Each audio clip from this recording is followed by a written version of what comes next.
Hello guys, welcome to my channel Irfan lifestyle blog. তো আজকে অনেক দিন পরে আমার কলেজে আসলাম, সেকেন্ড টাইম তোমাদেরকে দেখাতে চলেছি আমাদের কলেজ।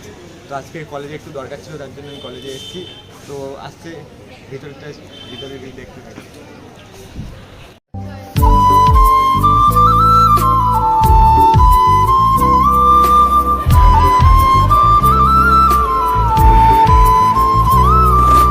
হ্যালো গাইজ, দেখো আমাদের কলেজে বিল্ডিং দেওয়া ছিল এবং সামনে যেতে যেতে দেখলেই দাদারা ভলি খেলছিল। আর ভলি খেলা দেখতে দেখতে ভাবছিলাম যে তোমাদেরকে একটা সারপ্রাইজ দেবো নেক্সট ভিডিও, ততক্ষণ তোমরা এই ভিডিওটা দেখতে থাকো।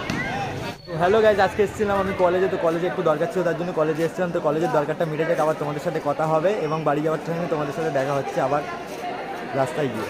তো ততক্ষণ তোমরা চিল করতে থাকো। তো গাই, যে দরকারটা ছিল আজকে সেই দরকারটা এতক্ষণে মিটে গিয়েছে। এবারে তো বাইরের দিকে যাওয়া যাক, চলো তোমাদের সাথে দেখা হচ্ছে একটু পরে। গাইজ, কলেজ থেকে বার হওয়ার আগে একটু বসেছিলাম, বসে থেকে বসে দেখছিলাম যে কলেজের মধ্যে ট্রাফিক অ্যাওয়ারনেস প্রোগ্রাম হচ্ছে। তো আমি বসে বসে প্রোগ্রামটা দেখছিলাম আর ভাবছিলাম তোমাদের এর পরের ভিডিও একটা ধামাকা ভিডিও হবে এবং একটা সারপ্রাইজিং ভিডিও হবে। তো ওই ভিডিওটা থেকে আগে দেখো, আর কেমন হয়েছে ভিডিওটাকে তোমরা কমেন্ট, শেয়ার অ্যান্ড সাবস্ক্রাইব করে জানিও এবং এই ভিডিওটাকে তোমরা বেশি বেশি করে শেয়ার করো।